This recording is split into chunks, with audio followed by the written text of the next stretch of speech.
ಕನ್ನಡ ಜಾಣ ಜಾಣ ನಮಸ್ಕಾರ. ಸಾಬ್ರಲ್ಲಿ ಒಂದು ಗಾದೆ ಇದೆ, ಗ್ರಾಚಾರ ಕೆಟ್ಟರೆ ಅದು ಯಾವುದೋ ಆವಾಗ ಬಂದು ಕಚ್ಚಿಬಿಡುತ್ತಂತೆ. ಇವತ್ತು ಗ್ರಾಚಾರ ಕೆಟ್ಟಿರೋದು ಶ್ರೀರಂಗಪಟ್ಟಣದ MLA ರಮೇಶ್ ಬಂಡಿಸಿದ್ದೇಗೌಡರದು.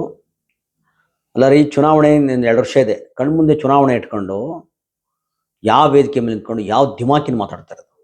ಸಮುದಾಯದ ಪರಮೋಚ್ಚಕಗಳಾದಂಥ ಡಾಕ್ಟರ್ ಶ್ರೀ ಶ್ರೀ ನಿರ್ಮಲಾನಂದ ಮಹಾಸ್ವಾಮೀಜಿಯವ್ರಿಗೆ ಅವ್ರ ಎದುರುಗಡೆ ನಿಂತ್ಕೊಂಡು ನಡೆ ನುಡಿ ಬದಲಾಯಿಸ್ಕೋಬೇಕು, ನೀವು ಎಲ್ಲರನ್ನೂ ಒಂದೇ ನೋಡಬೇಕು, ತಾರತಮ್ಯ ಮಾಡಬಾರ್ದು ಅಂತ ದಿಮಾಕಿನ ಮಾತುಗಳನ್ನ ಹೇಳ್ತಾ ಇದ್ರೆ ಅವ್ರಿಗೆ ಬುದ್ಧಿ ಹೇಳಕ್ಕೆ ಹೊರಟಿದ್ರು.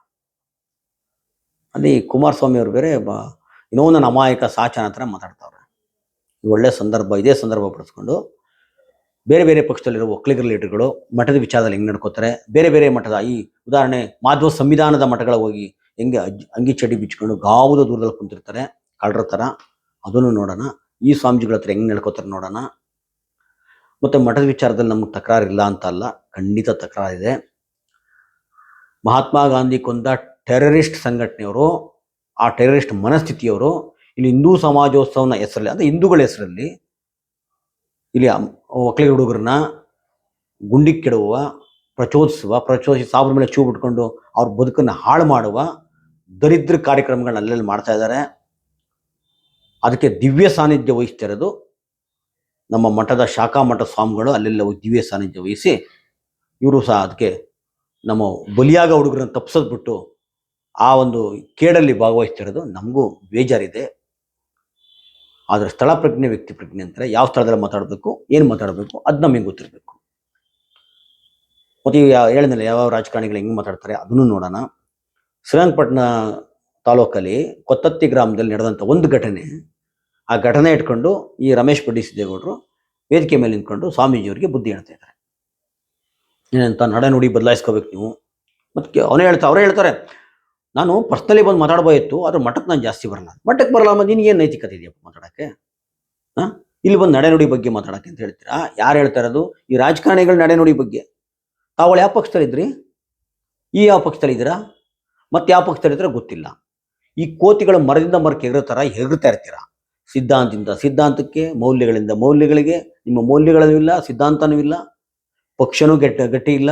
ಇವತ್ತೊಂದು ಮಾತಾಡ್ತೀರಾ, ಇವತ್ತು ಪೇಶ್ವೆಗಳು ಹಾಗೆ ಹೇಗೆ ಅಂತೆಲ್ಲ ಮಾತಾಡ್ತೀರಾ ಅಲ್ವಾ, ನಿಮ್ಮ ಹಿಂದಿನ ಬಾಸ್ಗಳು. ಮತ್ತು ಅದೇ ಪೇಶೆಗಳು ಹೋಗಿ ಕಾಯ್ದಕ್ಕೆ ಕೂತ್ಕೋತೀರಾ. ಇವತ್ತೊಂದು ಮಾತು, ನಾಳೆ ಒಂದು ಮಾತು. ನಿಮ್ಮಂಥ ಹೆಡಬೆಡಂಗಿಗಳು ನಡೆ ನುಡಿ ಬಗ್ಗೆ ನಿರ್ಮಲಾನಂದ ಸ್ವಾಮೀಜಿಯವರು ಬುದ್ಧಿ ಹೇಳ್ತೀರಾ. ಇವತ್ತು ಕರ್ನಾಟಕ ಇಡೀ ದೇಶದಲ್ಲಿ ಧಾರ್ಮಿಕ ವ್ಯಕ್ತಿಗಳು, ಮಠಾಧಿಪತಿಗಳು ಅವ್ರ ಅವತಾರಗಳು ನೋಡೋಕ್ಕಾಗ್ತಾ ಇಲ್ಲ. ಜನಗಳಿಗೆ ನಂಬಿಕೆ ಹೊಂಟೋಗಿದೆ. ದಿನಕ್ಕೊಂದು ಕಚ್ಚೆ ಪುರಾಣಗಳು, ಕಚ್ಚೆ ಇಟ್ಕೊಂಡು ಎಷ್ಟೋ ಜನ ರೋಡಿಗೆ ಬರ್ತಾವ್ರೆ, ಗಂಟು ಹೊಡ್ಕೊಂಡು ಹೋದ್ರು ಅಂತ ಬರ್ತಾ ಇದ್ದಾರೆ. ಇಂಥ ಸಂದರ್ಭದಲ್ಲಿ ಇಂಥ ಬೃಹತ್ ಮಠವನ್ನು, ಸಂಸ್ಥೆಯನ್ನು ಒಳ್ಳೆ ರೀತಿಯಲ್ಲಿ ವೈಜ್ಞಾನಿಕ ಮುನ್ನಡೆಸ್ತಾ ಇದ್ದಾರೆ ಸ್ವಾಮೀಜಿಯವರು. ಹೇಳಿ ತಕರಾರು ಏನೇ ಇರ್ಬೋದು, ಖಂಡಿತ ತಕರಾರಿದೆ. ತುಂಬ ವಿದ್ವತ್ತಿರ ಅಂತಾರೋ, ನಾನು ವಿದ್ವಂತ ಅಂದರೆ ಸಿಕ್ಕಾಪಟ್ಟೆ ಡಿಗ್ರಿ ಮಾಡಿರೋಂತಲ್ಲ, ಅದು ಎಲ್ಲರೂ ತುಂಬ ಜನ ಮಾಡಿರ್ತಾರೆ. ಆದರೆ ಅರಿವಿದೆಯಲ್ಲ, ಅಗಾಧವಾದ ಓದು, ಸೂಕ್ಷ್ಮತೆ, ಎಂಥದೇ ವಿಚಾರನ ಸ್ಥಳಸ್ಪರ್ಶಿಯಾಗಿ ತಿಳಿಸೋ ಅಂಥದ್ದು, ಮತ್ತು ಆ ವಿನಯ, ಆ ಗಾಂಭೀರ್ಯ ಇದೆಯಲ್ಲ, ತುಂಬ ಜನಕ್ಕೆ ಬರಲ್ಲ. ಬಹುಶಃ ಭಾರತದಲ್ಲಿ ತುಂಬ ಜನಕ್ಕೆ ಯಾರಿಗೂ ಕಾಣಲ್ಲ. ಇಂಥ ಸ್ವಾಮೀಜಿಯವ್ರ ಬಗ್ಗೆ ಏನು ಮಾತಾಡ್ತಾ ಇರೋದು? ಅಲ್ಲಿ ಕೊತ್ತತ್ತಿ ಗ್ರಾಮದಲ್ಲಿ ಒಂದು ರಾಶಿ ಪೂಜೆ ನಡೆಯುತ್ತೆ. ಅಲ್ಲಿ ಆಯೋಜಿಸ್ತಾರೆ.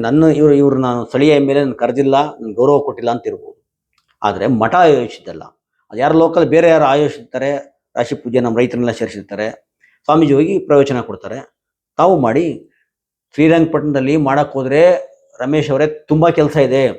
ಅವಾಗ ಹೇಳಿದ್ನಲ್ಲ, ಈ ಟೆರರಿಸ್ಟ್ ಸಂಘಟನೆಯವರು ಒಕ್ಕಲಿಗ ಹುಡುಗರನ್ನ ಹಾಳು ಮಾಡ್ತಾವ್ರೆ, ಕುಮ್ಮಕ್ಕೆ ಕೊಡ್ತಾವ್ರೆ, ಸಾಬನ ಮೇಲೆ ಚೂ ಬಿಡ್ತಾವ್ರೆ, ಅವ್ರ ಬದುಕನ್ನು ಹಾಳು ಮಾಡ್ತಾವ್ರೆ. ನೀವು ಅಲ್ಲಿ ಸಂಘಟಿಸಿ, ಸ್ವಾಮೀಜಿಯನ್ನು ಕರೀರಿ, ಆಶೀರ್ವಚನ ಕೊಡಿಸಿ. ನೀವ್ಯಾಕೆ ಮಾಡ್ತಾ ಇಲ್ಲ? ಮತ್ತು ಶ್ರೀರಂಗಪಟ್ಟಣಕ್ಕೂ ಮಠಕ್ಕೂ ಭಾಳ ದೊಡ್ಡ ಸಂಬಂಧ ಏನಪ್ಪ ಅಂದರೆ, ನಮ್ಮ ಮೂಲ ಗುರುಗಳಿದಾರಲ್ಲ ಭಕ್ತನಾಥರು ಇದೇ ಶ್ರೀರಂಗಪಟ್ಟಣದವರು. ಈ ಮನುಷ್ಯಂಗೆ ಅದೆಲ್ಲ ಗೊತ್ತಿಲ್ಲ ಅನ್ಕೋತೀನಿ. ಇಡೇ ಮಂಡ್ಯದಲ್ಲಿ ಉರಿಗೌಡ ನಂಜೇಗೌಡ ಅಂತ ಮಾಡಿ ಒಕ್ಕಲಿಗರು ದೇಶದ್ರೋಹಿಗಳಂತ ಮಾಡೋಕ್ಕೆ ಅಪ್ಪ ಮನುವಿನ ಸಂತತಿಗಳು, ಆ ಅಪ್ಪ ಮನುವಿನ ಸಂತತಿಗಳು ಹೊಂಟಾಗ ಅದನ್ನು ತಡ ನಿಲ್ಲಿಸ್ತವ್ರೆ ನಿರ್ಮಲಾನಂದ ಸ್ವಾಮೀಜಿಯವರು. ಆ ಒಂದು ತಿಳುವಳಿಕೆ ನಮಗಿರಬೇಕು. ಮತ್ತು ಕುಮಾರಸ್ವಾಮಿ ವಿಚಾರಕ್ಕೆ ಬರೋದಾದರೆ, ಕುಮಾರಸ್ವಾಮಿಯವರೇ, ನೀವು ಹೇಳ್ತಾ ಇದ್ರಿ ಏನೋ ಅಮಾಯಕಂತರ. ಸ್ವಾಮೀಜಿಯವರ ಫೋನ್ ಕದ್ದಾಳಿಕೆ ಮಾಡಿಸಿದ್ದು ಯಾರು ಕುಮಾರಣ್ಣ? ಯಾರ ಜೊತೆ ಸೇರಿಸಿ? ಯಾರೋ ಸ್ಮಗ್ಲರ್ಗಳು ಕಳ್ಳಕಾಕರು ಫೋನ್ ನಂಬರ್ ಜೊತೆ ಸ್ವಾಮೀಜಿ ನಂಬರ್ ಸೇರಿಸಿ ಟೆಲಿಫೋನ್ ಕದ್ದಾಳಿಕೆ ಮಾಡಿಸಿದ್ದು ತಾವೇ ಅಲ್ವೋ? ದೇವೇಗೌಡರು ಹೇಳ್ಬಿಟ್ರಂತೆ, ಕರೆದ್ಬಿಟ್ಟು ಹಂಗೆಲ್ಲ ಮಾತಾಡ್ಬಾರ್ದು ಕಣಪ್ಪ, ಈ ಚಿಕ್ಕ ಮಗು ತಾತ ಆಗಿದ್ರಲ್ಲ ನೀವು. ಸ್ವಾಮೀಜಿ ಬೇಕಾ ಎಲೆಕ್ಷನ್ ನಿಂತ್ಕೊಳ್ಳಿ ಅಂತ ದಿಮಾಕಿನ ಮಾತಾಡಿದ್ರೆ ಯಾರು ಕುಮಾರಣ್ಣ? ತಾವೇ ಮಾತಾಡಿದ್ದು. ಮತ್ತೆ ಡಿ ಕೆ ಶಿವಕುಮಾರ್ ಅದೇ ಮುಖ್ಯಮಂತ್ರಿ ಆಗ್ಕೊಂಡು ಹೊಂಟಿದ್ದಾರೆ ಡಿ ಕೆ ಶಿವಕುಮಾರ್ ಅವರು. ಎಷ್ಟು ಸಲ ಮಟ್ಟಕ್ಕೆ ಬಂದಿದ್ದಾರೆ. ಇಲ್ಲಿ ಹೆಂಗ್ ಬರ್ತೀವಿ, ಏನು ದಿಮಾಕಿನ ನೀವೆಲ್ಲರೂ ಎಲ್ಲ ಪಕ್ಷದವ್ರು ಹೇಳ್ತಾ ಇರೋದು, ಕಾಲ್ ಮೇಲೆ ಕಾಲ ಹಾಕೊಂಡು ದಿಮಾಕಲ್ಲಿ ಕುತ್ಕೋತೀರಿ. ಇಲ್ಲಿ ಸ್ವಾಮೀಜಿ ಅವ್ರನ್ನ ಕಾರ್ ಕೂರಿಸ್ಕೊಂಡು ಹೋಗ್ತಾರೆ, ನಿಮ್ಮನ್ನು ಪಕ್ಕದಲ್ಲಿ ಕೂರಿಸ್ಕೋತಾರೆ, ಸಮಾನವಾಚೇರ್ ಆಗ್ತಾರೆ. ಮಾಧ್ವ ಸಂವಿಧಾನ ಮಠಗಳು ಹೋಗಿ ಆ ಮಂತ್ರಾಲಯ ಅಂತ ಕಡೆ ಹೋಗಿ ಅಂಗಿ ಚಡ್ಡಿ ಬಿಚ್ಕೊಂಡು ಗಾವುದ ದೂರದಲ್ಲಿ ಕುಂತಿರ್ತೀರಿ ನೀವು. ಅವರು ಏನು ದೇವೇಂದ್ರ ಥರ ಮೇಲೆ ಕೂತಿರ್ತಾರೆ, ಗಾವುದ ದೂರದಲ್ಲಿ ಚಡ್ಡಿ ಬಿಚ್ಕೊಂಡು ಕೆಳಗೆ ಕುತ್ಕೋತೀರಾ. ಈ ಪೊಲೀಸ್ನವರು ಕಳ್ತನ ಮಾಡಿದ್ರೆ ಕಳ್ಳರಿಗೆ ಎಲ್ಲ ಬಟ್ಟೆ ಬಿಚ್ಚಾಕ್ಬಿಟ್ಟು ಕುದಳ ಅಂತ ಅವಾಜ್ ಹಾಕಿ ಕೂರಿಸ್ತಾರಲ್ಲ, ಆ ಮಟ್ಟಕ್ಕೆ ನಿಮ್ಮನ್ನು ಕೂರಿಸಿರ್ತಾರೆ. ಅಲ್ಲಿ ಕೂತ್ಕೊಂಡಿರ್ತೀರ, ಅಲ್ಲಿ ಗಿಂಜ್ತಾ ಇರ್ತೀರ ನೀವೆಲ್ಲ ಹೋಗ್ಬಿಟ್ಟಲ್ಲಿ. ಇಲ್ಲಿ ಬಂದು ದಿಮಾಕಿನ ಮಾತಾಡ್ತೀರ. ಅಲ್ವ ಕುಮಾರಸ್ವಾಮಿ ಅವರೇ? ನಿಮ್ಮ JP ಭವನದಲ್ಲಿ ಯಾರ ಫೋಟೋ ಇದೆ? ಬಾಲ ಗಂಗಾಧರನಾಥ ಸ್ವಾಮೀಜಿ ಫೋಟೋ ಇದೆಯಾ? ನಿರ್ಮಲಾನಂದ ಸ್ವಾಮೀಜಿ ಫೋಟೋ ಇದೆಯಾ? ಯಾರ ಫೋಟೋ ಸ್ವಾಮಿ ಇರೋದಲ್ಲಿ? ದಯವಿಟ್ಟು ಗೊತ್ತಿದ್ದಾರೆ ಹೇಳಿ ಅಲ್ಲಿ ಯಾರ ಫೋಟೋ ಇದೆ ಅಂತ ಹೇಳ್ಬಿಟ್ಟು. ಆಮೇಲೆ ನೀವು ಏನು ಗೌರವ ಕೊಡ್ತೀರ ನಾವು ನೋಡ್ತೀವಿ. ನೀವು ಸಮುದಾಯದ ಲೀಡರ್ಗಳು. ಇನ್ನು ಡಿ ಕೆ ಶಿವಕುಮಾರ್ ಅವರೇ ನೋಡಿ, ಈ ನಿಮ್ಮದೇ ಪಕ್ಷದ ಬಂಡಿ ಸಿದ್ದೇಗೌಡ ಸ್ವಾಮೀಜಿ ಬಗ್ಗೆ ಈ ದಿಮಾಕಿನ ಮಾತಾಡಿದಾಗ ಇದುವರೆಗೂ ಒಂದು ಸ್ಟೇಟ್ಮೆಂಟ್ ಕೊಡೋಕೆ ನಿಮ್ಗೆ ಯೋಗ್ಯತೆ ಇಲ್ಲ. ನೀವು ಮುಖ್ಯಮಂತ್ರಿ ಯಾಕೆ ಕೊಟ್ಟಿದ್ದೀರಾ?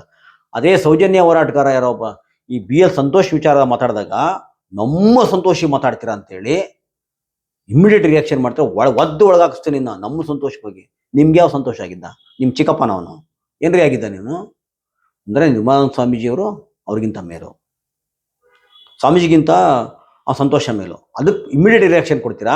ಸ್ವಾಮೀಜಿ ಬಗ್ಗೆ ನಿಮ್ಮದೇ ಪಕ್ಷದ ಒಬ್ಬ ಹೆಡಿಬಿಡೆ MLA ಯಾರೋ ಕಳಿಸಿದ್ರು ರಾತ್ರಿ ನನಗೆ ನೋಡಿ ಕ್ಷಮೆ ಕೇಳಿದ್ರೆ ಅಂತ. ಅದು ನೋಡಿದಾಗ ಅನ್ನಿಸ್ತು ಒಳ್ಳೆ ಹಗಲು ಗುಡ್ಕುಂತರ ಕಾಣ್ತಾನೆ, ಹಗಲು ಗುಡ್ಕುಂತರ ಮಾತಾಡ್ತಾನೆ, ಮಾತಾಡೋಕ್ಕೆ ಬತ್ತಲ್ಲ ಮನುಷ್ಯನಿಗೆ. ನಮ್ಮ ಸಂತೋಷ ಅಂತ ದಿಮಾಕಿನ ಮಾತುಗಳು ಡಿ ಕೆ ಶಿವಕುಮಾರ್ ಅವ್ರ ಹತ್ರ ಇವತ್ತು ಉಸಿರು ಬಿಡಲ್ಲ ನೀವು. ತಮ್ಮದೇ ಮಗಳು ಯಾರನ್ನ ಮೆರೆಸ್ತಾ ಇದ್ದಾರೆ, ತಮ್ಮ ಇನ್ಸ್ಟಿಟ್ಯೂಟ್ಗಳಿಗೆ ಯಾರ ಕೈಯಲ್ಲಿ ಪ್ರವಚನ ಕೊಡಿಸ್ತಾ ಇದ್ದಾರೆ. ಆ ಚಿಕ್ಕಬಳ್ಳಾಪುರ ಒಬ್ಬ ಕಳ್ಳ ಇದ್ದಾನೆ, ಆ ಕಳ್ಳನ ಹತ್ರ ನಿರ್ಮಲಾನಂದ ಸ್ವಾಮೀಜಿ ಉಂಗುಷ್ಟಕ್ಕೂ ಸಮಯ ಇಲ್ಲ, ಕಳ್ಳ ಅವನು ಮೆರೆಸ್ತಾ ಇದ್ದೀರಾ. ನಿರ್ಮಲಾನಂದ ಸ್ವಾಮೀಜಿ ವಿಚಾರದಲ್ಲಿ ನಿಮ್ಮ ಮನಸ್ಥಿತಿ ನಮ್ಗೆ ಗೊತ್ತಿಲ್ವಾ?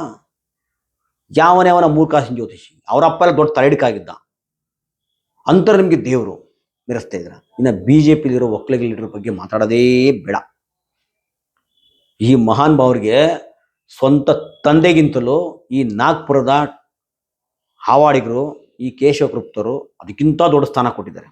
ಅವ್ರು ಹೇಳಿದ್ರೆ ಹುಚ್ಚನ ಉಯ್ಯಲ್ಲಿ ಇವರೆಲ್ಲ. ಈ ಪ್ರತಾಪ್ ಸಿಂಹ, CT ರವಿ, ಅಶ್ವಥ್ ನಾರಾಯಣ, ಅಶೋಕ್ ಅವರು, ನಾಗ್ಪುರದವ್ರು ಕೇಶವಕೃಪ್ತರು ಹೇಳಿದ್ರೆ ಹುಚ್ಚ ಉಯ್ಯೋದು.